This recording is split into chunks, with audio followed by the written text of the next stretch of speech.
Once upon a time, in a small village nestled in the woods, there lived a little girl named Little Red Riding Hood. She was called that because she always wore a bright red cloak with a hood that her grandmother had made for her. One day, Little Red Riding Hood's mother asked her to take a basket of food to her grandmother, who lived in a cottage deep in the woods. Little Red Riding Hood was excited to see her grandmother, and so she set out on the path through the woods. As she was walking, a sly and cunning wolf approached her. The wolf asked Little Red Riding Hood where she was going, and she replied that she was going to visit her grandmother. The wolf, being very clever, asked Little Red Riding Hood where her grandmother lived.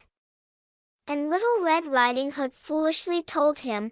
The wolf then raced ahead of Little Red Riding Hood and arrived at the grandmother's cottage first.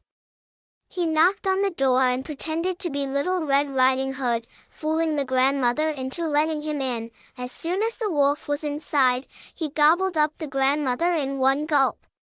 Then he put on her nightgown and got into her bed, waiting for Little Red Riding Hood to arrive. When Little Red Riding Hood arrived at her grandmother's cottage, she noticed that something was different.